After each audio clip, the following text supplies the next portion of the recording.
Vijayanagara channel ವೀಕ್ಷಕರಿಗೆ ನಮಸ್ಕಾರ. ವಿಜಯನಗರ ವಾರ್ತೆಗಳಿಗೆ ಸ್ವಾಗತ. ಮುಖ್ಯಾಂಶಗಳು.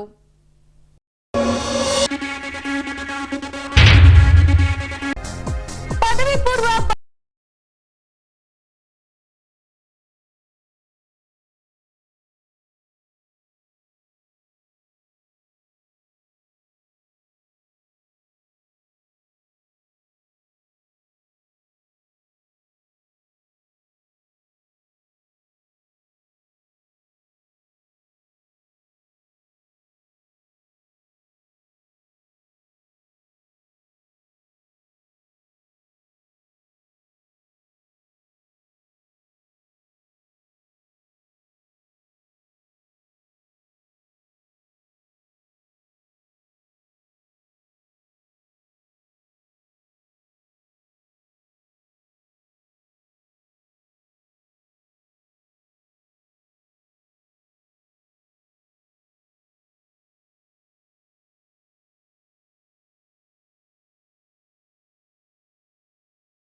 ದವಸ ಧಾನ್ಯ ನೀಡುವ ಮೂಲಕ ಜನ್ಮದಿನದ ಶುಭ ಹಾರೈಸಿದ ಆಟೋ ಚಾಲಕರು. ಈಗ ವಾರ್ತೆಗಳ ವಿವರ.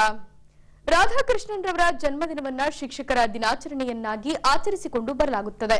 ಹೀಗೆ ಹೊಸಪೇಟೆ ರೆಡ್ ಕ್ರಾಸ್ ಸಂಸ್ಥೆಯಿಂದ ಶಿಕ್ಷಕರ ದಿನಾಚರಣೆ ನಡೆಸಿ ಗುರುವೃಂದಕ್ಕೆ ಸನ್ಮಾನಿಸಿ ನೆನಪಿನ ಕಾಣಿಕೆ ನೀಡುವ ಮೂಲಕ ಗೌರವಿಸಲಾಯಿತು.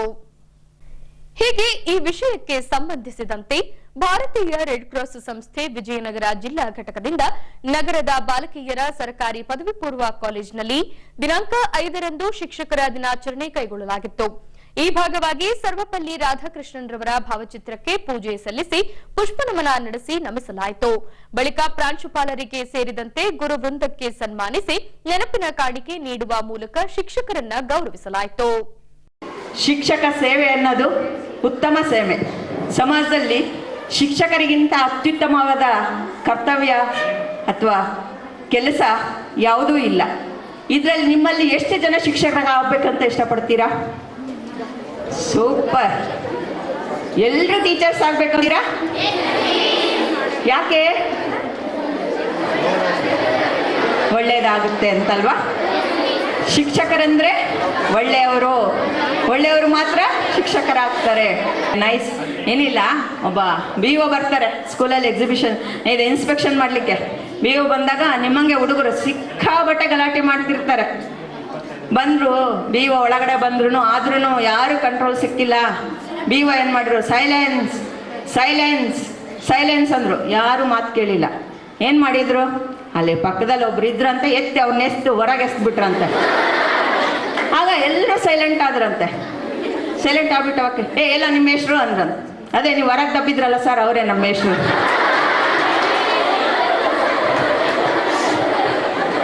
ಹಾಗೆ ಖುಷಿ ಆಗುತ್ತಲ್ವ? ಹಾಗೆ ನೀವುಗಳು ಅತಿ ಪುಣ್ಯವಂತರು. ಎಷ್ಟೋ ಹಳ್ಳಿಗಳಲ್ಲಿ ಶಿಕ್ಷಕರಿಲ್ಲ, ಶಾಲೆಗಳಿದ್ದಾವೆ, ಶಾಲೆಗಳಲ್ಲಿ ಶಿಕ್ಷಕರಿಲ್ಲ. ನಮ್ಮ ವಿಜಯನಗರ ಜಿಲ್ಲೆಯಲ್ಲಿ ಈ ಗರ್ಲ್ಸ್ ಹೈಸ್ಕೂಲ್ ಇದೆಯಲ್ಲ, ಇದು ಅತ್ಯುತ್ತಮ ಶಾಲೆ ಕಾಲೇಜು.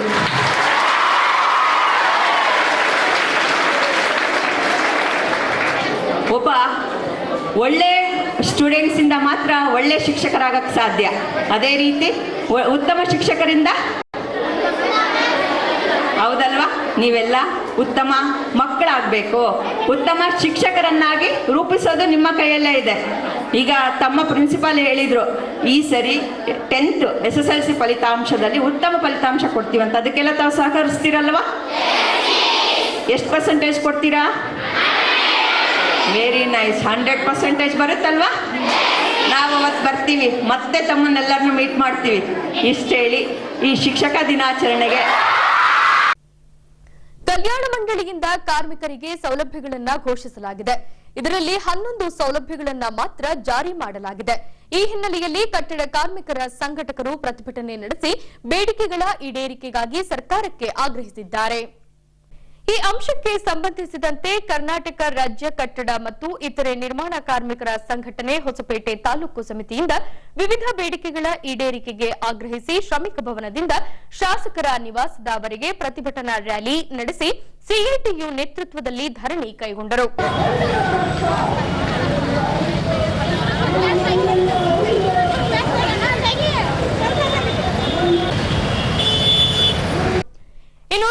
ನಿವೇಶನ ವಂಚಿತ ಕಟ್ಟಡ ಕಾರ್ಮಿಕರಿಗೆ ನಿವೇಶನ ಹಂಚಬೇಕು. ನಗರದಲ್ಲಿ ಲೇಔಟ್ಗಳನ್ನು ನಿರ್ಮಿಸುವ ಕಟ್ಟಡ ನಿರ್ಮಾಣ ಕಾರ್ಮಿಕರಿಗೆ ಒಂದು ಉಚಿತ ಸಿಎ ಸೈಟ್ನಲ್ಲಿ ಸಮುದಾಯ ಭವನ ನಿರ್ಮಿಸಬೇಕು. ಶೈಕ್ಷಣಿಕ ಸಹಾಯಧನ ಕಡಿತ ಮಾಡಿರುವ ಆದೇಶ ವಾಪಸ್ ಪಡೆಯಬೇಕು. ನೈಜ ಕಾರ್ಮಿಕರ ನೋಂದಣಿ ಮತ್ತು ಮರುನೋಂದಣಿ ಅರ್ಜಿಗಳನ್ನು ಕಾರಣವಿಲ್ಲದೆ ತಿರಸ್ಕರಿಸುವುದು ನಿಲ್ಲಬೇಕು. ಸೌಲಭ್ಯಗಳಿಗಾಗಿ ಸಲ್ಲಿಸಿರುವ ಸಾವಿರಾರು ಅರ್ಜಿಗಳು ವಿಲೇವಾರಿ ಆಗದೆ ಕೊಳೆಯುತ್ತಿವೆ. ಇವುಗಳನ್ನು ಶೀಘ್ರವೇ ವಿಲೇವಾರಿ ಮಾಡಬೇಕು. ಪಿಂಚಣಿದಾರರಿಗೆ ಶೀಘ್ರವೇ ಅವರ ಪಿಂಚಣಿ ಹಣವನ್ನು ಬಿಡುಗಡೆ ಮಾಡಬೇಕು. ಇನ್ನು ಹೊಸ ತಂತ್ರಾಂಶದಲ್ಲಿನ ತಾಂತ್ರಿಕ ತೊಂದರೆಗಳು ಹಾಗೂ ಸರ್ವರ್ ಸಮಸ್ಯೆ ಪರಿಹರಿಸಬೇಕೆಂದು ಶಾಸಕರ ಮುಖಾಂತರ ಸರ್ಕಾರಕ್ಕೆ ಆಗ್ರಹಿಸಿದ್ದಾರೆ. 11 ಸೌಲಭ್ಯಗಳಲ್ಲಿ ಕೂಡ ಈಗಾಗಲೇ ಸ್ಕಾಲರ್ಶಿಪ್ ಬರ್ತಾ ಇಲ್ಲ, 2-3 ವರ್ಷ ಆಗ್ತಾ ಬಂತು. ಆಮೇಲೆ ಮದುವೆ ಸಾಧನೆ ಬರ್ತಾ ಇಲ್ಲ. ಆಮೇಲೆ ಕಾರ್ಡ್ಗಳು ಹೊಡೆದ್ರೆ ಬದಲಾವಣೆ ಮಾಡ್ತಾನೆ ಇರ್ತಾರೆ. ಆಮೇಲೆ ಸಾಫ್ಟ್ವೇರ್ ಅಂತ ಆಗಲೆಲ್ಲ ಬದಲಾವಣೆ ಮಾಡ್ತಾನೆ ಇರ್ತಾರೆ. ಇವರ ಉದ್ದೇಶ ಏನಂದ್ರೆ ಕಲ್ಯಾಣ ಮಂಡಳಿಯ ಕಟ್ಟಡ ಕಾರ್ಮಿಕರ ದುಡ್ಡನ್ನ ಯಾವುದೇ ಸರ್ಕಾರ ಬಂದ್ರೂ ಕೂಡ ಲಪ್ಟಾಯಿಸುವಂತ ಒಂದು ಹುನ್ನಾರ ಇವು ಆಡಳಿತ ಮಾಡ್ತಕ್ಕಂಥ ಸರ್ಕಾರದ ಒಂದು ನೀತಿಗಳನ್ನ ಖಂಡಿಸ್ಲಿಕ್ಕೋಸ್ಕರ CWF ಸಂಘಟನೆ ಮತ್ತೊಮ್ಮೆ ನಮ್ಮ ಜನರನ್ನ ಶಾಸಕರಿಗೆ ನಾವು ಮನವಿಯನ್ನ ಕೊಡ್ಲಿಕ್ಕೆ ಬಂದಿದ್ದೀವಿ. ಇಲ್ಲಿರುವಂತ ಕಾರ್ಮಿಕ ಇಲಾಖೆ ಅಧಿಕಾರಿಗಳು, ಇವತ್ತಲ್ಲಿರುವಂತಹ ಆಪರೇಟರ್ಗಳು ಒಟ್ಟಾರೆಯಾಗಿ ಕಾರ್ಮಿಕರನ್ನ ಶೋಷಣೆ ಮಾಡ್ತಾನೆ ಇದ್ದಾರೆ ಅಂತಂದೇಳಿ ಈಗಾಗಲೇ ನಾವು ಹಿಂದೆ ಇದ್ದಂತ ML ಅವರಿಗೆ, ಮಿನಿಸ್ಟರ್ಗೆ ಹಲವಾರು ಬಾರಿ ಹೋರಾಟ ಕೊಟ್ಟರು ಕೂಡ ಹಿಂದಿದ್ದಂತ ಆನಂದ್ ಸಿಂಗ್ ಸಾಹೇಬರು ಒಂದೇ ಒಂದು ಮೀಟಿಂಗ್ ಕರಲಿಲ್ಲ. ಇವತ್ತು ಶಾಸಕರು ಗವಿಯಪ್ಪರು ಆಯ್ಕೆ ಆಗಿದ್ದಾರೆ. ಮೊಟ್ಟ ಮೊದಲನೇದಾಗಿ ಆಯ್ಕೆಯಾಗಿ 2 ತಿಂಗಳ ಒಳಗಾಗಿ ಒಂದು ಮನವಿ ಪತ್ರನ ಕೊಟ್ಟು ಕಟ್ಟಡ ಕಾರ್ಮಿಕ ಸಂಘಟನೆಯಿಂದ ಇಲ್ಲಿವರೆಗೆ ಸಭೆ ಕರಲಿಲ್ಲ. ನೀವು ನಮ್ಮನ್ನ ಎಚ್ಚರಿಸ್ತಾ ಇರ್ರಿ, ನಾವು ನಿಮ್ಮ ಎಚ್ಚರ ಮಾಡ್ತಿದ್ರೆ ನಾವು ಕೆಲಸ ಮಾಡ್ತೀವಿ ಅಂತ ಹೇಳ್ತಾರೆ. ಆದ್ರೆ ಸ್ವತಂತ್ರವಾಗಿ ಕೆಲಸ ಮಾಡ್ಲಿಕ್ಕೆ ರೆಡಿ ಇಲ್ಲ ಅಂತಕ್ಕಂಥ ಮಾತನ್ನ ಅವ್ರು ಅವತ್ತು ಹೇಳಿದ್ರು. ಸರಿ ಆಗಿದ್ರೆ ಮತ್ತೆ ನಾವು ಬರ್ತೀವಿ ಅಂತಂದೇಳಿ ಇವತ್ತು ಶಾಸಕರ ಮನೆ ಮುಂದೆ ಬಂದಿದ್ದೀವಿ. ನಮ್ಮ ಕಟ್ಟಡ ಕಾರ್ಮಿಕರ ಪ್ರಶ್ನೆ ಏನಂದ್ರೆ ಇವತ್ತು ಬಡ ಕಾರ್ಮಿಕರು ಕೇವಲ 15 ಅಡಿ 20 ಅಡಿ ಉದ್ದದಲ್ಲಿ ಮನೆಗಳಿದಾವೆ. ಬರ್ಬೇಕು ಸ್ವಾಮಿ ತಾವು ವಾರ್ಡ್ಗಳಿಗೆ. ನಿಮ್ಮ ಕಾರ್ಯಕರ್ತರು, ಕಾಂಗ್ರೆಸ್ ಕಾರ್ಯಕರ್ತರು ಯಾರಲ್ಲಿದ್ದಾರೆ ಅವ್ರಿಗೆಲ್ಲ ಹೇಳ್ಬೇಕು. ನೀವು ಎಲೆಕ್ಷನ್ಗಳಲ್ಲಿ ವಾರ್ಡ್ಗಳಲ್ಲಿ ಓಟ್ ಕೇಳೋದಲ್ಲ, ಮನೆಗಳು ಎಷ್ಟಿದಾವೆ, ಜಾಗಗಳು ಎಷ್ಟಿದಾವೆ ಅಂತಂದೇಳಿ ನಿಮ್ಮ ಕಾಂಗ್ರೆಸ್ ಕಾರ್ಯಕರ್ತರು ಕೂಡ ಪಟ್ಟಿಗಳನ್ನ ಮಾಡಿ ನಮ್ಮ ಕಾರ್ಮಿಕರು, ನಮ್ಮ ಸಂಘದ ಮತ್ತು ನಾವು ಅರ್ಜಿಗಳನ್ನು ಹಾಕಿದ್ದೀವಿ, ಅವ್ರನ್ನ ಒಳಗೊಂಡಂತ ಸಮಿತಿ ಮಾಡಿ ವಾರ್ಡ್ಗಳಲ್ಲಿ ನೀವು ಪಟ್ಟಿ ಮಾಡಿ ಬಡವರಿಗೆ ಜಾಗ ಕೊಡ್ರಿ. ಮನೆಗಳು ಬೇಡ. ಇದೇನೋ ಬೆಂಗಳೂರು, ಬೆಳಗಾವಿ, ಮುಂಬೈ ಎಲ್ಲ ಇದು ಹೊಸಪೇಟೆ ಸಣ್ಣದ ಒಂದು ನಗರ. ಇಂಥ ನಗರದಲ್ಲಿ ಒಂದ್ರ ಮೇಲೆ ಒಂದು ಮನೆ ಕಟ್ಟಿ ನೀವು ಅಪಾರ್ಟ್ಮೆಂಟ್ ಸಿಸ್ಟಮ್ ಅಲ್ಲಿ ಮನೆ ಕೊಟ್ರೆ ಅವ್ರು ಹೊಡೆದಾಡ್ಬೇಕಂತಂದೇಳಿ ನಮ್ಮ ಪ್ರಶ್ನೆ ಐತಿ. ಸೊ ಹಾಗಾಗಿ ಸನ್ಮಾನ್ಯ ಶಾಸಕರೇ, ದಯಮಾಡಿ ನಾವು ನಿಮ್ಮಲ್ಲಿ ರಿಕ್ವೆಸ್ಟ್ ಮಾಡ್ತಿದ್ದೀವಿ, ಕಲ್ಯಾಣ ಮಂಡಳಿ ಇರ್ತಕ್ಕಂಥ ಸೌಲಭ್ಯಗಳು ಸಿಗಬೇಕಂದ್ರೆ ಸಚಿವ ಸಂಪುಟ ನಡೀತಕ್ಕಂಥ ಸಂದರ್ಭದಲ್ಲಿ ನಿಮ್ಮ ಶಾಸಕರ ಒಂದು ಶಾಸಕಾಂಗ ಸಭೆ ನಡೆಯುತ್ತೆ, ಅಲ್ಲಿ ನೀವು ನಮ್ಮ ಪರವಾಗಿ ಮಾತಾಡಬೇಕು. ಆಮೇಲೆ ಸಚಿವ ಸಂಪುಟದ ಸಂತೋಷ್ ನಾಡನ್ನ ಕಾರ್ಮಿಕ ಸಚಿವನ ಬದಲಾವಣೆ ಮಾಡ್ರಿ ಅಂತಂದೇಳಿ ವಿಜಯನಗರ ಕ್ಷೇತ್ರದ ಜಿಲ್ಲೆಯ ಕಟ್ಟಡ ಕಾರ್ಮಿಕ ಸಂಘ ಒತ್ತಾಯ ಮಾಡಿದಂತ ಕೂಡ ನೀವು ಲೆಟರ್ ಅನ್ನ ಕೊಡ್ರಿ. ನಾವು ಆದ್ರೆ ಇಂಥ ಭ್ರಷ್ಟ ಕಾರ್ಮಿಕ ಸಚಿವ ಸಂತೋಷ್ ನಾಡನ್ನ ಕಾರ್ಮಿಕ ಸಚಿವ ಸ್ಥಾನದಿಂದ ವಜಾಗೊಳಿಸಬೇಕು. ಇವತ್ತು ಕಟ್ಟಡ ಕಾರ್ಮಿಕರಿಗೆ ಕಲ್ಯಾಣ ಮಂಡಳಿ ಸೌಲಭ್ಯಗಳು ಸಿಗಬೇಕು. ಆಮೇಲೆ ಕಾರ್ಮಿಕ ಇಲಾಖೆಯಲ್ಲಿರುವಂತಹ ಡಿಒಗಳು ಬಡ ಕಟ್ಟಡ ಕಾರ್ಮಿಕರ ಹತ್ರ 2500, 700 ರೂಪಾಯಿ ದುಡ್ಡನ್ನ ತಗೊಳ್ತಾರೆ. ಕಾರ್ಡು ದುಡ್ಡು ಕೊಟ್ಟವರಿಗೆ 2 ದಿನದಲ್ಲಿ ಸಿಗುತ್ತೆ. ಕಾರ್ಮಿಕ ಸಂಘದಿಂದ ಏನಾದರೂ ಹಾಕಿದ್ರೆ 1 ತಿಂಗಳ, 2 ತಿಂಗಳ, 3 ತಿಂಗಳ ಇಲ್ಲದ ರಿಜೆಕ್ಟ್ ಆಗುತ್ತೆ. ಇಂಥ ನಾಲೆಯ ಕಾರ್ಮಿಕ ಡಿಒಗಳನ್ನ ವರ್ಷಗಟ್ಟಲೆ ಯಾಕೆ ಇಲ್ಲಿ ಇಟ್ಕೊಂಡಿರ ಅಂತಂದೇಳಿ ನಮ್ಮ ಪ್ರಶ್ನೆ ಆಗಿದೆ. ಸೊ ಹಾಗಾಗಿ ಇಲ್ಲಿರುವಂತಹ ಮಾನ್ಯ ಶಾಸಕರು ಕಾರ್ಮಿಕ ಇಲಾಖೆ ಜೊತೆಗೆ ಜಂಟಿ ಸಭೆ ಆಗಬೇಕು. ಅಲ್ಲಿರುವಂಥ ಡಿಒಗಳನ್ನ ಕೂಡಲೇ ಎತ್ತಂಗಡಿ ಮಾಡಬೇಕು. ನಾವು ಕೊಟ್ಟಿರ್ತಕ್ಕಂಥ ಅರ್ಜಿಗಳಿಗೆ ರಿಪ್ಲೈ ಆಗ್ಬೇಕು. ಇಲ್ಲಿ ನಾವು ಕೊಟ್ಟಿರ್ತಕ್ಕಂಥ ನಿವೇಶನಗಳ ಅರ್ಜಿಗಳಿಗೆ ಕಟ್ಟಡ ಕಾರ್ಮಿಕರ ಮೊದಲ ಆದ್ಯತೆಯಾಗಿ ಪಟ್ಟಿಯನ್ನ ಮಾಡಬೇಕು. ಮನೆಗಳನ್ನ ಕಟ್ತಾರೆ, ಲೇಔಟ್ಗಳನ್ನ ಕಟ್ತಾರೆ, ರಸ್ತೆಗಳನ್ನ ಹಾಕ್ತಾರೆ, ಅವ್ರಿಗೆ ಒಂದು ಸಮುದಾಯ ಭವನ ಇಲ್ಲ. ಇವತ್ತು NL ಲೇಔಟ್ಗಳ ಸಂದರ್ಭದಲ್ಲಿ CA ಸೈಟ್ಗಳನ್ನು ಬಿಡ್ತಾರೆ. CA ಸೈಟ್ಗಳಲ್ಲಿ ಕಟ್ಟಡ ಕಾರ್ಮಿಕರ ಒಂದು ಸಮುದಾಯ ಭವನವನ್ನು ನಿರ್ಮಾಣ ಮಾಡಬೇಕು. ಆ ಕಾರ್ಮಿಕರ ಏಳಿಗೆಗೋಸ್ಕರ ತಾವು ಕಂಕಣಬದ್ಧವಾಗಿ ನಿಲ್ಲಬೇಕಂತಂದೇಳಿ ಸನ್ಮಾನ್ಯ ಶಾಸಕರನ್ನ ಒತ್ತಾಯ ಮಾಡಕ್ ಬಂದಿದ್ದೀವಿ. ಬಾರಿ ಹೋರಾಟ ಮಾಡಿ ನಾವು 16 ಬಾರಿ ಕೇಳ್ಕೊಂಡ್ರು ಕೂಡ ಸ್ವಾಮಿ ಒಂದೇ ಒಂದು ಮೀಟಿಂಗ್ ಕರಲಿಲ್ಲ. ಇವತ್ತು ಸೋರಿಸಲಿಕ್ಕೆ ಇವತ್ತು ನಮ್ಮ ಕಾರ್ಮಿಕರು ಕೂಡ ಪಣ ತೊಟ್ಟಿದ್ರಂತಕ್ಕಂಥ ಮಾತನ್ನ ಈ ಸಂದರ್ಭದಲ್ಲಿ ಹೇಳ್ತಾ ಇದೀವಿ. ಆ ಪರಿಸ್ಥಿತಿ ನಿಮ್ಮ ಮುಂದೆ ಬರಬಾರ್ದಂದ್ರೆ ಇವತ್ತು ಬಂದಿರತಕ್ಕಂಥ ಹೋರಾಟದಲ್ಲಿ ಮಾನ್ಯ ಶಾಸಕರು ನಮಗೆ ಲಿಖಿತವಾಗಿ ಕೊಡಬೇಕು. ಯಾರೆಲ್ಲ ಕಟ್ಟಡ ಕಾರ್ಮಿಕರನ್ನ ಇವತ್ತು ಮನೆಗಳಿಲ್ಲ, ನಿವೇಶನಗಳಿಲ್ಲ ಅಂತಂದೇಳಿ ಪಟ್ಟಿ ಕೊಡ್ಬೇಕಂತಂದೇಳಿ ಅವ್ರು ಲಿಖಿತವಾಗಿ ಆದೇಶ ಕೊಡಬೇಕು. ಸಂಬಂಧಪಟ್ಟಂತ ಆಫೀಸಿನ PAಗಳೇನಿದ್ದಾರೆ ಆ ಪಟ್ಟಿಯನ್ನ ಪರಿಗಣಿಸಿ ಮೊದಲ ಆದ್ಯತೆಯಾಗಿ ನಗರಸಭೆಯಲ್ಲಿ ಪರಿಗಣಿಸಬೇಕು. ಇಲ್ಲದ ಹೋದ್ರೆ ನಾವು ಹೋರಾಟದಿಂದ ಎದ್ದೇಳೋದಿಲ್ಲ. ನಮ್ಮ ಕಟ್ಟಡ ಕಾರ್ಮಿಕರು ಚಾಲೆಂಜ್ ಮಾಡ್ತೀವಿ. ಇಲ್ಲಿ ಪ್ರತಿದಿನ ನಿರಂತರವಾದ ಧರಣಿಯನ್ನ ಕೂಡ್ಲಿಕ್ಕೆ ಕೂಡ ನಮ್ಮ ಕಟ್ಟಡ ಕಾರ್ಮಿಕರು ರೆಡಿ ಇದ್ದಾರೆ ಅಂತಕ್ಕಂಥ ಮಾತನ್ನು ಕೂಡ ಈ ಸಂದರ್ಭದಲ್ಲಿ ಹೇಳ್ತಾ ಇದೀವಿ. ಇಲ್ಲಿರುವಂತ ಕಾರ್ಮಿಕ ನಿರೀಕ್ಷಕರು ಮತ್ತೆ ಈಗ ಬಂದಿರತಕ್ಕಂಥ ಡಿಒಗಳನ್ನ ಕೂಡಲೇ ವರ್ಗಾವಣೆ ಆಗಬೇಕು. ಇವತ್ತಿನ ಆದೇಶ ಆಗ್ಬೇಕು ಅವರಿಗೆ. ಇವತ್ತು ಡಿಒಗಳ ವರ್ಗಾವಣೆ ಆಗದೆ ಹೋದ್ರೆ ನಾವು ಇಲ್ಲಿಂದ ಹೋಗೋದಿಲ್ಲ ಅಂತಕ್ಕಂಥ ಮಾತನ್ನು ಕೂಡ ನಮ್ಮ ಕಾರ್ಮಿಕರ ಪರವಾಗಿ ನಾವು ಹೇಳ್ತಾ ಇದ್ವಿ ಅಂತಂದೇಳಿ ನನ್ನ ಮಾತುಗಳನ್ನ ಮುಗಿಸ್ತಾ ಇದ್ದೀನಿ. CITU ಜಿಂದಾಬಾದ್. ಈಗಾಗಲೇ ಕೂಡ ನಮ್ಮ ಯಲ್ಲಾಲಿಂಗರಾಜ್ ಅವರು ಹೇಳಿದಂತೆ ನಾನು ಸರ್ಕಾರವನ್ನು ಕೇಳಕ್ಕೆ ಏನು ಬರ್ತಿರೋದವ್ರೆ, ಕಟ್ಟಡ ಕಾರ್ಮಿಕರ ಕಲ್ಯಾಣ ಮಂಡಳಿ ಹಣ ಯಾವುದೇ ಕಾಂಗ್ರೆಸ್ ಆಗಿರುವುದು BJP ಆಗಿರುವುದು ಯಾರಪ್ಪರ ದುಡ್ಡಲ್ಲ, ಅದು ಕಟ್ಟಡ ಕಾರ್ಮಿಕರ ದುಡ್ಡು ಅಂತ ಹೇಳ್ಬಿಟ್ಟು 1996ರಲ್ಲಿ ಸುಪ್ರೀಂ ಕೋರ್ಟ್ ಹೇಳಿದೆ. ಆದರೆ ಈ ಹಿಂದಿನ ಸರ್ಕಾರ ಕಿಟ್ಗಳ ನೆಪದಲ್ಲಿ ಸರಿ ಸುಮಾರು 8,700 ಕೋಟಿ ರೂಪಾಯಿ ಅಕ್ರಮ ಮಾಡಿದರು.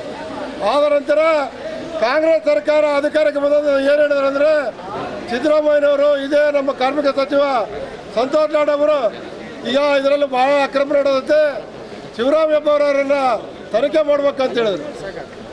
ಯಾವಾಗ ಮೇಲ್ಗೆ ತಿರುವೋಣ ಸಂದರ್ಭದಲ್ಲಿ ಅವ್ರು ಏನು ಕ್ರಾಸ್ ಓಲ್ಡ್ ಅಂತ 8,700 ಕೋಟಿ ರೂಪಾಯಿ ಅಕ್ರಮ ಮಾಡಿದಂಥ ಹೆಬ್ಬಾರವರನ್ನ ಕಾಂಗ್ರೆಸ್ ಸೇರಿಸ್ಕೊಳ್ಳೋಕ್ಕಾಗಿ ಯಾವುದೇ ತನಿಖೆಗೆ ಸಿದ್ಧ ಆಗಲಿಲ್ಲ. ಅಂದರೆ ಇವರೆಲ್ಲರೂ ಹೆಂಗಂದ್ರೆ BJP ಮತ್ತು ಕಾಂಗ್ರೆಸ್ ಇವರು ರಾಜ ಮತ್ತು ರಾಣಿ, ಒಂದು ರಾಣ್ಯದ ಹೆಡ್ಡ ಮಕ್ಕಳು ಇದ್ದಂಗೆ ಇಬ್ಬರು ಒಂದೇ.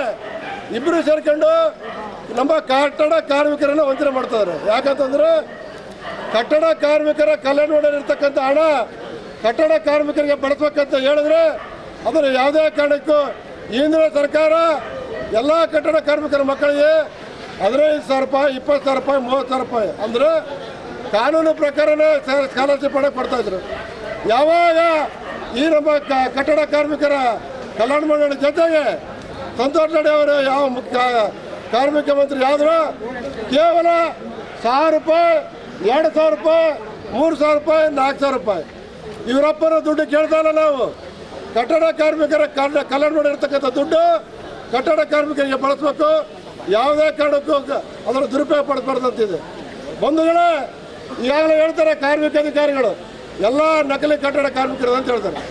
ಸಂತೋಷ್ ಲಾಡ್ ಅವರು ಹಿಂದೆ ಇದ್ದ ಸಂದರ್ಭದಲ್ಲಿ 5,40,000 ನಕಲಿ ಕಟ್ಟಡ ಕಾರ್ಮಿಕ ಕಾರ್ಡ್ಗಳನ್ನು ಕೊಟ್ಟರು. ಆಮೇಲೆ ಪರಮೇಶ್ವರ ನಾಯ್ಕ ಅವರು 8 ಲಕ್ಷ ಕೊಟ್ಟರು. ಅಂದರೆ ಕೊಟ್ಟು ಇಬ್ಬರು ಜೈಲಿಗೆ ಹಾಕ್ಬೇಕು, ಸಂತೋಷ್ ಲಾಡನ್ನು ಹಾಕ್ಬೇಕು, ಪರಮೇಶ್ವರ ನಾಯ್ಕನ್ನು ಹಾಕ್ಬೇಕು. ಆವಾಗ ನಿಜವಾದ ಕಟ್ಟಡ ಕಾರ್ಮಿಕರು ಯಾರಂತ ಗೊತ್ತಾಗುತ್ತೆ. ಬಂಧುಗಳು ಈಗಾಗಲೇ ಕೂಡ ಮಾತಾಡಿದರೆ ನಾವು ಈ ಕಚೇರಿಗೆ ಬಂದು ಹಿಂದೆ 1 ವರ್ಷಗಳಾಯಿತು. ಮಾನ್ಯ ಗವರ್ನರ್ವರಿಗೆ ಮನೆ ಪತ್ರವನ್ನು ಕೊಟ್ಟು ಕಾರ್ಮಿಕ ಇಲಾಖೆ ಜೊತೆಗೆ ಜಂಟಿ ಸಭೆ ಮಾಡೋಕ್ಕಂತ ಹೇಳಿದ್ರು. ಇಲ್ಲವರು ಕೂಡ ಜಂಟಿ ಸಭೆ ಮಾಡಲಿಕ್ಕಾಗಿಲ್ಲ. ಕೂಡಲೇ ಜಂಟಿ ಸಭೆ ಮಾಡುವವರು ಕೂಡ ನಮ್ಮ ಸಮಸ್ಯೆ ಪರಿಹಾರ ಅವರು ಕೂಡ ನಾವು ಇಲ್ಲದ ಜಾಗಕ್ಕೆ ಅಂತ ಹೇಳ್ತಾ ನನ್ನ 2 ಮಾತುಗಳನ್ನು ಮುಗಿಸ್ತೇನೆ. ವಿಜಯನಗರ ಜಿಲ್ಲಾ ಆರೋಗ್ಯ ಮತ್ತು ಕುಟುಂಬ ಕಲ್ಯಾಣ ಇಲಾಖೆಯಿಂದ ನಾನು ಈಗ ಸ್ಪಷ್ಟವಾಗಿ ನೋಡಬಹುದು ಎಂಬ ಘೋಷವಾಕ್ಯದೊಂದಿಗೆ 39ನೇ ರಾಷ್ಟ್ರೀಯ ನೇತ್ರದಾನ ಪಾಕ್ಷಿಕ ಕೈಗೊಳ್ಳಲಾಗಿತ್ತು. ಈ ವೇಳೆ ನೇತ್ರದಾನದ ಮಹತ್ವದ ಕುರಿತು ನಾಗರಿಕರಲ್ಲಿ ಅರಿವು ಮೂಡಿಸಲಾಯಿತು. ಈ ಅಂಶಕ್ಕೆ ಸಂಬಂಧಿಸಿದಂತೆ ಸರ್ಕಾರಿ 100 ಹಾಸಿಗೆ ಆಸ್ಪತ್ರೆಯ ಸಭಾಂಗಣದಲ್ಲಿ ಕೈಗೊಂಡ ಕಾರ್ಯಕ್ರಮವನ್ನು ದೀಪ ಬೆಳಗಿಸುವ ಮೂಲಕ ಉದ್ಘಾಟಿಸಲಾಯಿತು. ಬಳಿಕ ಜಿಲ್ಲಾ ವೈದ್ಯಾಧಿಕಾರಿಗಳು ನೇತ್ರದಾನದ ಮಹತ್ವದ ಕುರಿತು ಪರಿಚಯಿಸಿಕೊಟ್ಟರು. 39ನೇ ರಾಷ್ಟ್ರೀಯ ನೇತ್ರದಾನ ಪಾಕ್ಷಿಕ ಮಾಸದಲ್ಲಿ ನಾವೆಲ್ಲ ಭಾಗವಹಿಸಿದ್ವಿ. ಇಲ್ಲಿ ಬಂದವರು ಎಲ್ಲರೂ ಇದಕ್ಕೆ ಯಾವುದೇ ಏಜ್ ಅಂದರೆ ವಯಸ್ಸು ಭಾರ ಇಲ್ಲ, ಯಾವುದೇ ಕಾಯಿಲೆ ಭಾರ ಇಲ್ಲ. ಯಾರು ಬೇಕಾದರೂ ತಮ್ಮ ಕಣ್ಣು ದಾನ ಮಾಡಿದರೆ, ಒಬ್ಬರು ಕಣ್ಣು ದಾನ ಮಾಡಿದರೆ ಇಬ್ಬರಿಗೆ ದೃಷ್ಟಿ ಕೊಟ್ಟಾಗುತ್ತೆ. ಸೊ ನಾವು ಮಣ್ಣಾಗಿ ಹೋಗೋದಕ್ಕಿಂತಲೂ ನಮ್ಮ ಕಣ್ಣನ್ನು ಬೇರೆಗೆ ಕೊಟ್ಟು ನಿಮ್ಮ ಕಣ್ಣಿಂದ ಬೆಳಕನ್ನು ಕಾಣಿ. ಇನ್ನೊಬ್ಬರಿಗೆ ಕಣ್ಣು ಕೊಟ್ಟರೆ ಅವ್ರು ಎಷ್ಟು ದಿನ ಬದುಕ್ತಾರೆ, ನಿಮ್ಮ ಹೆಸರ ಮೇಲೆ ಬದುಕ್ತಾರೆ. ಸೊ ಹಾಗಾಗಿ ನೀವು ಕಣ್ಣು ಕೊಡು, ಕಣ್ಣು ದಾನ ಮಾಡಿ. ಸಾಯೋದಕ್ಕಿಂತ ಮುಂಚೆ ಇವತ್ತು ಹೆಸರು ಬರ್ಸ್ಕೊಂಡು ಹೋಗಿ ನೀವೆಲ್ಲಿ ಇರ್ತೀರಿ ಆ ಜಾಗದಲ್ಲಿ ಬಂದು ನಿಮಗೆ ಇನ್ನೇನಪ್ಪ ನಾನು ಹೋಗ್ತಾ ಇದ್ದೀನಿ ಪರಲೋಕದಲ್ಲಿ ಹೋಗ್ತಾ ಇದ್ದೀನಿ ಕಣ್ಣಾದ ದಾನ ಮಾಡೋಣ, ಇನ್ನೊಬ್ಬರಿಗೆ ದೃಷ್ಟಿ ಕೊಡೋಣ, ಬೆಳಕು ಕೊಡೋಣ. ಸೊ ನಾವಿವತ್ತು ಎಲ್ಲರೂ ಅಟ್ಲೀಸ್ಟ್ ಇವತ್ತು ಒಂದು 50 ಜನ ಆದ್ರೂ ಕಣ್ಣು ದಾನ ಮಾಡ್ಬೇಕಂತ ಹೇಳಿ ತಮ್ಮಲ್ಲಿ ಕೇಳ್ತಾ ಇದ್ದೀನಿ. ತಾವೆಲ್ಲರೂ ಕಣ್ಣು ದಾನ ಮಾಡ್ತೀರಾ? ಇವತ್ತ ಯಾವ ಇದಿಲ್ಲ, ರಿಸ್ಟ್ರಿಕ್ಷನ್ಸ್ ಇಲ್ಲ. ನಾನು ಇದೇ ವಯಸ್ಸಿನಲ್ಲಿ ಕಣ್ಣು ಕೊಡ್ಬೇಕು, ವಯಸ್ಸಾದ್ಮೇಲೆ ಕಣ್ಣು ಕೊಡ್ಬೇಕು. ನಾವು ಕೆಲವರು ನಾವು ಸುಡ್ತೀವಿ, ಸಾಯೋದಕ್ಕಿಂತ ಕೆಲವ್ರು ಮಣ್ಣಾಗಿ ಹೋಗ್ತಾ ಇದ್ದೀವಿ. ಈಗ ನೋಡಿ ಅಂಗಾಂಗ ದಾನಗಳು ಬಂದಿದ್ದಾವೆ. ಲಿವರ್ ಕೊಡ್ಬೋದು, ಕಿಡ್ನಿ ಕೊಡ್ಬೋದು, ಹಾರ್ಟ್ ಕೊಡ್ಬೋದು. ಎಲ್ಲಕ್ಕಿಂತ ಶ್ರೇಷ್ಠವಾಗಿದ್ದು ಕತ್ತಲು ಹೋಗ್ಲಾಡಿಸ್ಲಿಕ್ಕೆ ಕಣ್ಣು ಬೇಕಾಗಿದೆ. ಕಣ್ಣಿರಲಿಲ್ಲ ನಾವು ಏನು ಕಾಣಂಗಿಲ್ಲ. ಎಲ್ಲ ಭಾಗಗಳಿಂದ ಈ ಅಂಗ ಬಹಳ ಇಂಪಾರ್ಟೆಂಟ್. ಸೊ ದಯಮಾಡಿ ತಾವೆಲ್ಲರೂ ಇವತ್ತು ಕಣ್ಣು ಕೊಡ್ತೀವಿ ಅಂತೇಳಿ ಒಂದು ರಿಜಿಸ್ಟ್ರೇಷನ್ ಮಾಡಿಸ್ರಿ. ನಮ್ಮೆಲ್ಲ ಆಪ್ತಮಿಕ್ ಆಫೀಸರ್ ಇದ್ದಾರೆ, ಕಣ್ಣಿನ ತಜ್ಞರಿದ್ದಾರೆ. ಸೊ ದಯಮಾಡಿ ಎಲ್ಲರೂ ಇವತ್ತು ಎಷ್ಟು ಸಾಧ್ಯ ಆಗ್ತವೆ ಅಷ್ಟು ಕಣ್ಣುಗಳು ದಾನ ಮಾಡಿ. ನಾವೇನು ಇವಾಗ ಕೇಳಿಲ್ಲ, ಮುಂದೆ ಏನು ನಿಮಗೆ ಎಂದು ನೀವು ಸತ್ತು ಬೆಲೆ ತಗೊಳ್ತೀವಿ. ಕಣ್ಣಿಗೆ ಏನೂ ತೊಂದರೆ ಆಗಿಲ್ಲ. ಹೌದಪ್ಪ ಮಕ ಏನಾದರೂ ತೊಂದರೆ ಆಗ್ತೈತೆ, ಮಕ ಏನಾದರೂ ದೃಷ್ಟಿಗೂ ಆಗುತ್ತದೆ, ಏನಿಲ್ಲ. ಹೆಂಗಿರ್ತದೆ ಹಂಗೆ ಇರ್ತದೆ. ಸೊ ಹಾಗಾಗಿ ಇವತ್ತು ಮೂಲ ಈ ತಮ್ಮೆಲ್ಲರ ನಮ್ಮ ಇಲಾಖೆಯ ಮೂಲಕ ತಮಗೆ ಕೇಳೋದಿಷ್ಟೇ, ದಯಮಾಡಿ ಕಣ್ಣನ್ನ ಎಷ್ಟೋ ಲಕ್ಷಾಂತರ ಮಕ್ಕಳು ಕಣ್ಣಿಲ್ಲದೆ ಎಷ್ಟೋ ಜನ ಪೂರ್ಣತನದಿಂದ ಬಳಲ್ತಿದ್ದಾರೆ. ಸೊ ನಿಮ್ಮಿಂದ ಒಂದಿಬ್ಬರು ಜನರಿಗೆ ಒಂದು ಕಣ್ಣು ದಾನ ಆಗಲಿ ಅಂತ ಕೇಳ್ತಾ ಈ ಒಂದು ಕಾರ್ಯಕ್ರಮಕ್ಕೆ ನಾನು ವಿರಾಮ ಕೊಡ್ತೀನಿ. Thank you. ಅದೇ ರೀತಿ ಮತ್ತೊಬ್ಬ ವೈದ್ಯರು ಮಾತನಾಡಿ 1 ವರ್ಷ ಮೇಲ್ಪಟ್ಟ ಪ್ರತಿಯೊಬ್ಬರು ನೇತ್ರದಾನ ಮಾಡಬಹುದು. ಮನುಷ್ಯನ ಉಸಿರಾಟ ನಿಂತ 6 ತಾಸಿನೊಳಗಾಗಿ ಆರೋಗ್ಯ ಇಲಾಖೆಗೆ ಮಾಹಿತಿ ತಿಳಿಸಿದರೆ ವೈದ್ಯರು ಸ್ಥಳಕ್ಕೆ ಧಾವಿಸುತ್ತಾರೆ ಎಂದು ತಿಳಿಸಿದರು. ನೇತ್ರದಾನ ಅಂತಂದ್ರೆ ವ್ಯಕ್ತಿ ಮರಣ ಆದ ನಂತರ ಕೊಡುವ ಕಣ್ಣುಗಳನ್ನ ನೇತ್ರದಾನ ಅಂತ ಹೇಳ್ತಾರೆ. ಈಗ ಯಾಕೆ ಮಾಡ್ಬೇಕಪ್ಪ ಅಂತಂದ್ರೆ ಯೂಶಲಿ ನೇತ್ರದಾನ ಮಹಾದಾನ ಅಂತ ಹೇಳ್ತಾರೆ. ಯಾಕಪ್ಪ ಮಹಾದಾನ ಅಂತಂದ್ರೆ ವ್ಯಕ್ತಿ ಮರಣ ನಂತರನೂ ಅವನ ಅಂಗಾಂಗಗಳು ಉಪಯೋಗಕ್ಕೆ ಬರ್ತಾವ ಅಂತಂದ್ರೆ ಅದು ಕಣ್ಣುಗಳು ಪ್ರಮುಖವಾಗಿರ್ತದೆ. ಸರಿನಾ? ಅಂತ ಕಣ್ಣು ಒಂದು ಕಣ್ಣು ಕೊಟ್ಟಿರುವಂತ ಒಂದು ಕಣ್ಣು ಇಬ್ಬರು ಇಲ್ಲ ಅಂತಂದ್ರೆ ಮ್ಯಾಕ್ಸಿಮಮ್ 4 ಜನರಿಗೆ ಟ್ರಾನ್ಸ್ಫರ್ ಮಾಡ್ಬೋದು. ಸೊ ಅಂತ ಕರೆಗುಡೆ ತೊಂದರೆ ಇರೋರು 4 ಜನರಿಗೆ ದೃಷ್ಟಿ ಬರುವಂತ ಚಾನ್ಸ್ ಇರುತ್ತೆ. ಸರಿನಾ? ಆ ಕಾರಣಕ್ಕಾದ್ರೂ ನಾವು ನೇತ್ರದಾನ ಮಾಡಬೇಕು. ಇನ್ನ ಯಾರು ಮಾಡ್ಬೋದು? 1 ವರ್ಷ ಮೇಲ್ಪಟ್ಟಿರೋರು ಯಾರಾದ್ರೂ ಮಾಡ್ಬೋದು. ಚಶ್ಮಾ ಹಾಕ್ತಾರ ಅವರು ಮಾಡ್ಬೋದು. BP ಶುಗರ್ ಇರಂತ ಅವರು ಮಾಡ್ಬೋದು. ಹೊರೆ ಆಪರೇಷನ್ ಮಾಡಿಸ್ಕೊಂಡಿರ್ತಾರ ಅವರು ಮಾಡ್ಬೋದು. ಕೆಲವು ರೋಗಗಳು ಇರ್ತವೆ ಯಾರು ಮಾಡಬಾರ್ದು ಅಂತ. ಆ ಥರ ಅಂತಂದ್ರೆ ಒಂದು ಹೆಚ್ಚಾಗಿ ಏನು ಏಡ್ಸ್ ಅಂತ ಹೇಳ್ತಾರೆ, ಆ ಥರ ಇರೋರು ಮಾಡ್ಲಿಕ್ಕೆ ಬರಲ್ಲ. ಇನ್ನೊಂದು ಹೆಪಟೈಟಿಸ್ ಬಿ, ಈ ಕಾಮಣೆ ಯಾರಿಗಿರುತ್ತೆ ಅವ್ರು ಮಾಡ್ಲಿಕ್ಕೆ ಬರಲ್ಲ. ಇನ್ನು ಕ್ಯಾನ್ಸರ್, ಆಮೇಲೆ ರೇಬಿಸ್, ಈ ಥರ ಕೆಲವೊಂದು ಹೆಸರುಗಳು ಹೇಳುವಂಥ ಕೆಲವು ರೋಗಗಳು ಮಾತ್ರ ಮಾಡ್ಲಿಕ್ಕೆ ಬರಲ್ಲ. ಉಳಿದವರು ಎಲ್ಲರೂ ಮಾಡ್ಬೋದು. ಸರಿನಾ? ನೆಕ್ಸ್ಟ್ ಇದು ಹೇಗೆ ಮಾಡ್ಬೋದು ಅಂತ, ಇದು ಭಾಳ ಇಂಪಾರ್ಟೆಂಟ್. ಇದು ನೇತ್ರದಾನ ಫಸ್ಟ್ ಸಂಪೂರ್ಣ ಉಚಿತವಾಗಿರುತ್ತೆ. ಸರಿನಾ? ಈಗ ವ್ಯಕ್ತಿ ಮೃತಪಟ್ಟ 6 ತಾಸು ಒಳಗಡೆ ಯಾರಾದರೂ ಅವರು ಕ್ಲೋಸ್ ರಿಲೇಟಿವ್, ಈಗ ನಾವು ಅದಕ್ಕೆ ನೋಂದಣಿ ಮಾಡಲೇಬೇಕಂತ ಏನೂ ಇಲ್ಲ. ನೋಂದಣಿ ಮಾಡದೇ ಇದ್ರೂ ಕೂಡ ಯಾರಾದರೂ ಕ್ಲೋಸ್ ಫ್ಯಾಮಿಲಿ ಮೆಂಬರ್ಸ್ ಕಾಲ್ ಮಾಡಿದ್ರು, ನಿಯರೆಸ್ಟ್ ನೇತ್ರ ಭಂಡಾರ ಅಂತ ಹೇಳ್ತಾರೆ. ಆ ಥರ ಕಾಲ್ ಯಾವ ಐ ಡೊನೇಷನ್ ಸೆಂಟರ್ ಇರ್ತಾವೋ ಅಂಥವ್ರಿಗೆ ಕಾಲ್ ಮಾಡ್ಬೋದು. ನಮ್ಮಲ್ಲಿ ನಿಯರೆಸ್ಟ್ ಆಗಿರೋದು ಅದು ನಿತ್ಯ ಜ್ಯೋತಿ ಅಂತ ಬಳ್ಳಾರಿ. ಆ ನಂಬರ್ ನೀವು ಕರೆಕ್ಟ್ ಮಾಡಿ ಇಟ್ಕೊಳ್ಬೋದು. ಆ ಥರ ನಿಮ್ಮದು 6 ತಾಸು ಒಳಗಡೆ ಅವ್ರಿಗೆ ಇನ್ಫಾರ್ಮ್ ಮಾಡಿದರೆ ಅವರಾಗೆ ನಿಮ್ಮ ಮನೆಗೆ ಬಂದು ಒಂದು 15-20 ನಿಮಿಷದಲ್ಲಿ 2 ಕಣ್ಣುಗಳನ್ನು ತೊಗೊಂಡು ಹೋಗ್ತಾರೆ. ಸರಿನಾ? ಆಮೇಲೆ ಇನ್ನೊಂದೇನು, ಅವ್ರು ಏನು ಮಾಡಬೇಕು? ಫಸ್ಟ್ ಅವರು 2 ಕಣ್ಣುಗಳನ್ನು ಮುಚ್ಚಬೇಕು. ಸರ್ ಹೇಳಿದಾಗಂತೆ 2 ಕಣ್ಣುಗಳನ್ನು ಮುಚ್ಚಬೇಕು. ಫ್ಯಾನ್ ಅದು ಏನಾದರೂ ಇದ್ರೆ ಬಂದ್ ಮಾಡಬೇಕು. ಹಣೆ ಮೇಲೆ ಒಂದು ಸಣ್ಣ ಬಟ್ಟೆ ಇಡಬೇಕು. ಇಷ್ಟು ಮಾಡಿಬಿಟ್ಟು ಕಾಲ್ ಮಾಡಿದರೆ ಸಾಕು, ಅವರಾಗೆ ಬಂದು ತೊಗೊಂಡು ಹೋಗ್ತಾರೆ. ಸರ್ ಇನ್ನು ಕೆಲವು ಮೂಢನಂಬಿಕೆಗಳಿರುತ್ತೆ.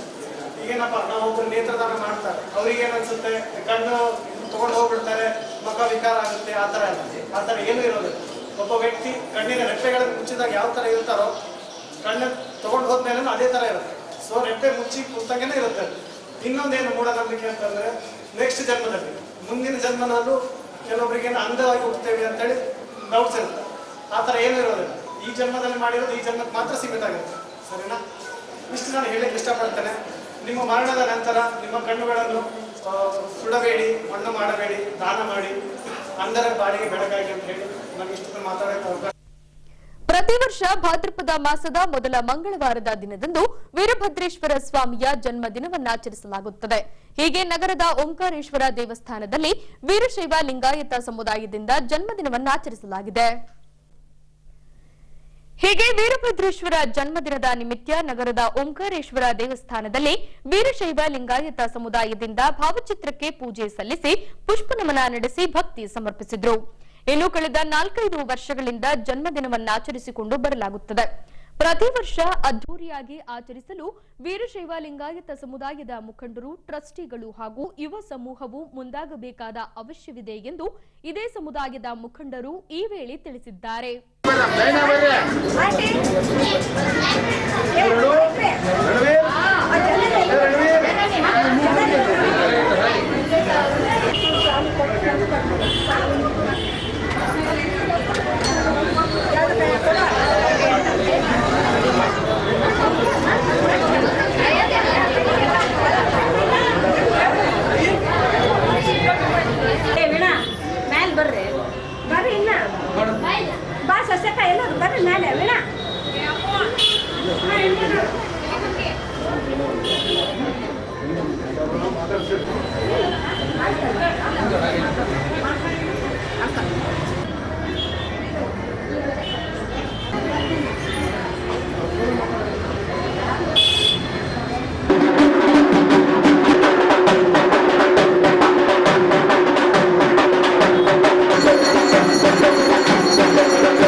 वीरभद्रेश्वर महाराज की जय, श्री ओंकारेश्वर महाराज की जय, श्री राजराजेश्वरी माता की जय, श्री बसवेश्वर महाराज की जय, श्री पंचाधीश्वर महाराज की जय, श्री साधु संत महाराज की जय, श्री महागणपति महाराज की जय, जय मंगलम जय पार्वती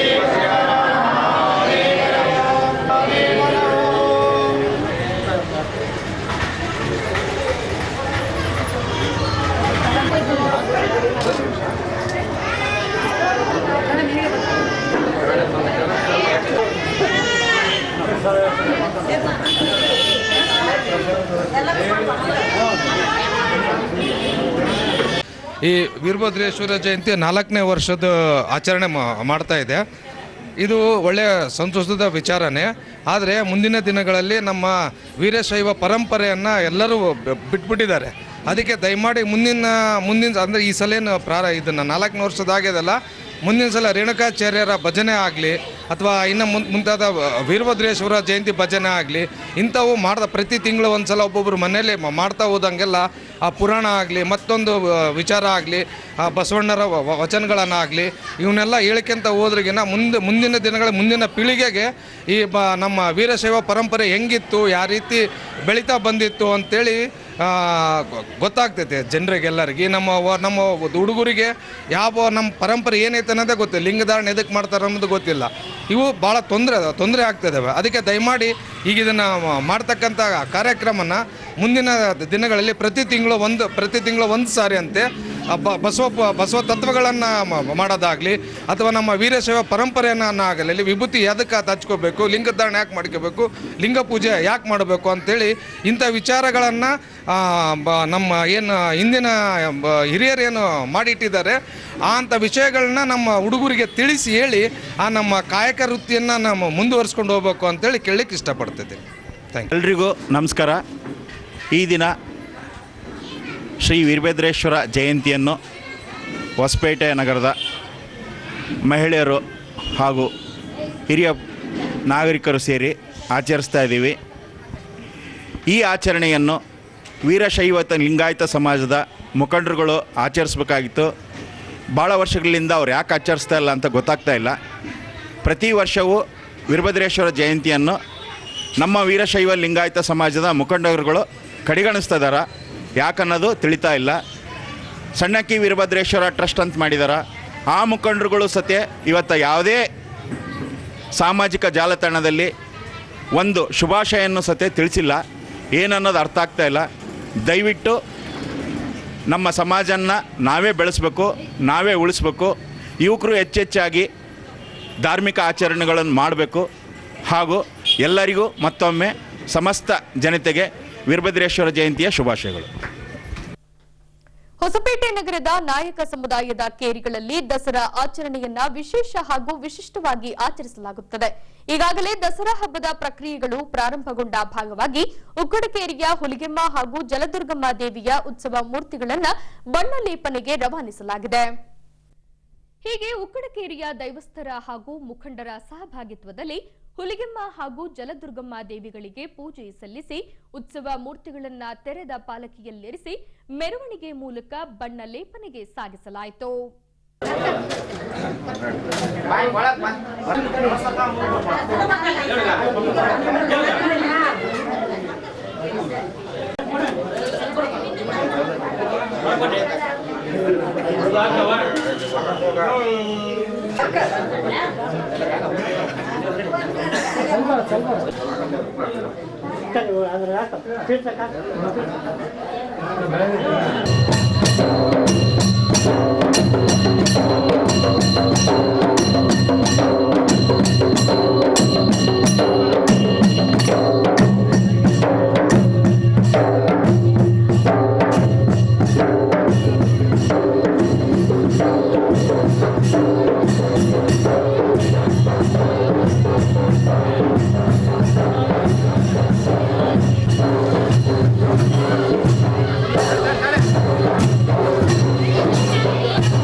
ವಕೀಲರು ಹಾಗೂ ಕರ್ನಾಟಕ ರಕ್ಷಣಾ ವೇದಿಕೆಯ ವಿಜಯನಗರ ಜಿಲ್ಲಾಧ್ಯಕ್ಷರಾದ ತಾರೇಹಳ್ಳಿ ಹನುಮಂತಪ್ಪನವರು 51 ವರ್ಷಗಳನ್ನ ಪೂರೈಸಿ 52ನೇ ವಸಂತಕ್ಕೆ ಕಾಲಿರಿಸಿದ್ದಾರೆ. ಈ ಭಾಗವಾಗಿ ಡಾಕ್ಟರ್ ರಾಜ್ಕುಮಾರ್ ಆಟೋ ಚಾಲಕರಿಂದ ಸೇವಿಯರ್ ದೃಷ್ಟಿದೋಷ ಸಂಸ್ಥೆಗೆ ಅಕ್ಕಿ ಹಾಗೂ ತರಕಾರಿಯನ್ನ ನೀಡುವ ಮೂಲಕ ತಾರೇಹಳ್ಳಿ ಹನುಮಂತಪ್ಪನವರಿಗೆ 52ನೇ ವರ್ಷದ ಜನ್ಮದಿನದ ಶುಭ ಹಾರೈಸಿದ್ದಾರೆ. ಏನು ನಮ್ಮ ಜಿಲ್ಲಾ ಅಧ್ಯಕ್ಷರಾದಂಥ ತಾರಹಳ್ಳಿ ಹನುಮಂತಪ್ಪ ಅವ್ರದ್ದು ಇವತ್ತು 52ನೇ ವರ್ಷದ ಹುಟ್ಟಿದಬ್ಬ ಇದೆ.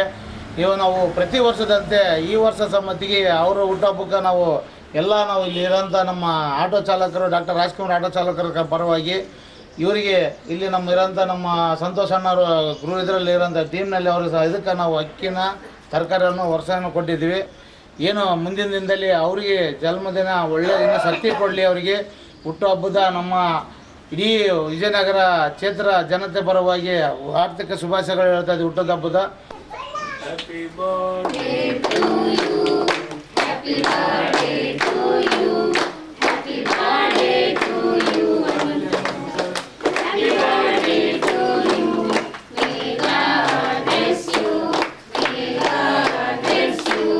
May God bless you. Happy birthday to you. Long life to you. Long life to you. Long life to you. Happy birthday to you. Many greetings to you. Many greetings to you. Many greetings to you. Happy birthday to you.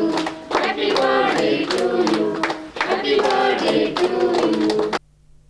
ಈಗ ಕೊನೆಯಲ್ಲಿ ಮತ್ತೊಮ್ಮೆ ವಾರ್ತೆಗಳ ಮುಖ್ಯಾಂಶಗಳು.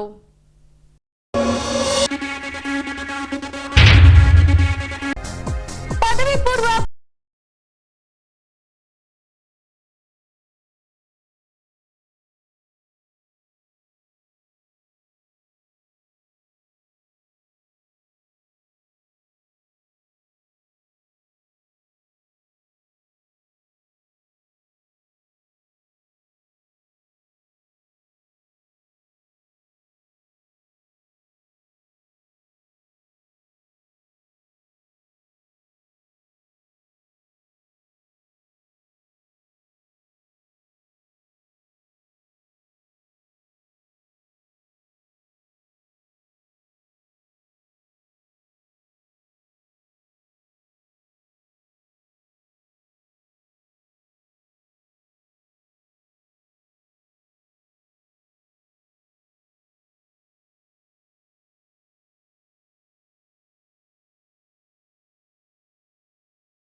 ಇಲ್ಲಿಗೆ ವಾರ್ತಾ ಪ್ರಸಾರ ಮುಕ್ತಾಯವಾಯಿತು.